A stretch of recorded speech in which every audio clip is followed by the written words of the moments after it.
All right, buckle up, because today we're diving headfirst into the ultimate showdown, Zeus versus Odin. That's right, but before you start picturing some kind of cosmic wrestling match, lightning bolts flying everywhere, we're going a little deeper than that. Yeah, forget the whole who would win in a fight thing.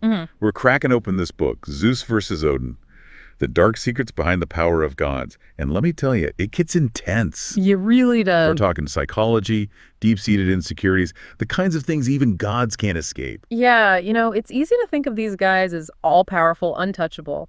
But what if all that power came with a price? Right. Like, what good is ruling the cosmos if you can't even control your own anxieties?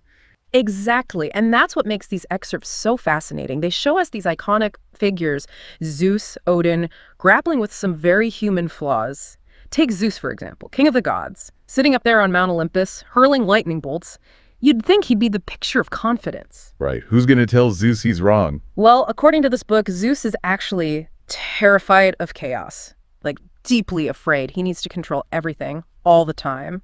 And that fear, ironically, leads him to do some pretty messed up stuff that actually creates the very chaos he's trying to avoid. It's like a cosmic self-fulfilling prophecy. Exactly. There's this one story where Zeus floods an entire continent because the people there weren't worshiping him properly. Yeah. Talk about an overreaction. I mean, come on, Zeus. It shows how true leadership isn't about brute force, It's not about wielding power like a weapon. It's about inspiring people, earning your respect, not ruling through fear. Yeah, I think that's saying you catch more flies with honey than vinegar. Maybe Zeus could use a weekend retreat, some emotional intelligence training, a few leadership seminars. Right. Now, Odin, on the other hand, he's a different story. While Zeus is all about raw power and control, Odin is all about wisdom and strategy. He's always 10 steps ahead, always planning, because he's seen how it all ends. Ragnarok, the destruction of everything. Oh, Yeah. talk about pressure. Imagine trying to enjoy a feast when you know the universe is eventually going to explode. No wonder he always looks so serious. And this knowledge, the burden of seeing the future, it leads to some pretty heavy questions about free will. If Odin already knows what's going to happen, does he really have a choice in anything he does? Whoa, so like if he knows Ragnarok is coming, are all his attempts to prevent it or even delay it? Are they pointless? Does he even have free will, or is he just going through the motions of a story that's already written? Exactly. It makes you wonder, if a god can't escape fate, what hope do we mortals have? This whole idea of predetermination versus free will has been debated for centuries. The idea that our lives are either entirely mapped out for us or that we have the power to choose our own path. Odin's story really brings that debate to life, don't you think? Absolutely. It really makes you think. But you know what I find most interesting about all of this? For all their cosmic power, Zeus and Odin are dealing with some pretty relatable issues. It's kind of wild when you think about it, right? These are gods. They're shaking the heavens, throwing lightning bolts, but they're still hung up on insecurities and anxieties just like the rest of us. It really makes you question what power really is, doesn't it? We tend to think that someone like Zeus, who could literally incinerate you with a thought, wouldn't have a single worry. But these excerpts, they show a different side. Oh yeah, they do. The author really digs into how much Zeus craves connection, how he wants genuine respect and love, not just fear and obedience. But here's the thing. That need for control, that iron fist, that's exactly what pushes everyone away. It's kind of sad, really, the cycle he's trapped in. Like he's built this fortress around himself, all power and authority, but he's trapped inside. Nobody can get close enough to see the real Zeus. There's this one line that really stuck with me. Zeus is a prisoner of his own lightning. It's like he's so terrified of chaos, of losing control, that he ends up causing the very thing he fears. And then you have Odin. Totally different kind of struggle. He's not fighting for control, he's burdened by knowledge. This is a guy who has literally seen the end of the world. He knows Ragnarok is coming, and that knowledge just hangs over everything. Ugh, yeah, the weight of that, Yeah. knowing how it all ends, seeing that inevitable doom approaching, it would change everything. Every choice you made, every moment would be colored by that knowledge. No wonder he's always strategizing, always thinking 10 steps ahead. It's like he's playing 4D chess with fate itself. But it makes you wonder, can he actually win? That's the big question, isn't it? If even a god can't outrun fate, what does that mean for our own free will? Are we really in control of our choices, or are we just along for the ride? Talk about an existential crisis. But even putting aside the whole free will debate, what gets me is that both Zeus and Odin, with all their power and wisdom, are ultimately tripped up by those very strengths. It's like a cosmic joke. The paradox of power, right.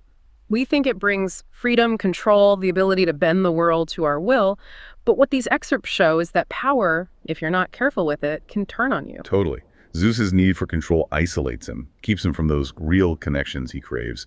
And Odin, he's so busy trying to save everyone that he forgets how to just connect with them. They're both prisoners of their own making, just in different ways. And it really drives home this point that real fulfillment, true happiness, it doesn't come from power or control. It's about connection, understanding, finding that balance between our own inner Zeus and Odin.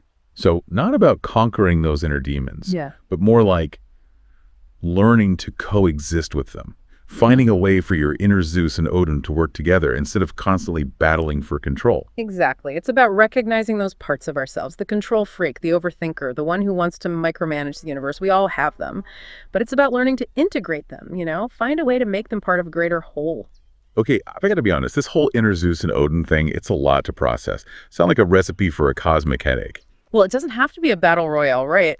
The book actually hints at something kind of radical. Like, what if these opposing forces, these energies that seem totally incompatible, what if they actually complement each other? Wait, are you saying Zeus and Odin, the ultimate clash of titans, could actually, team up? Imagine that. The raw power, the decisiveness of Zeus, harnessed by Odin's strategy and foresight. So instead of Zeus just, flooding a continent on a whim, he takes a breath, thinks it through, maybe builds a temple instead. Exactly. And Odin, instead of getting lost in all the what-ifs and maybes of the future, he could benefit from Zeus's ability to just act, to be in the moment.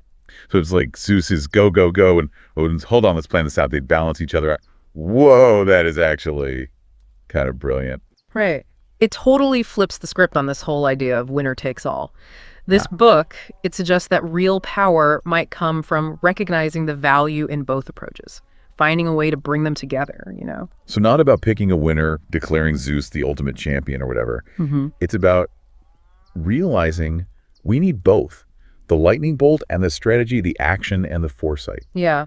And that's something that applies to, everything, right? Not just mythology, leadership, relationships, even just figuring out your own internal stuff. It's about understanding that those conflicting impulses, those inner Zeuses and Odins, those can be our greatest strengths if we learn to work with them. So we're not trying to silence those voices, those urges. It's more like we're trying to get them to work together. A little cosmic harmony, if you will. Exactly. Because ultimately, that's where the real power lies.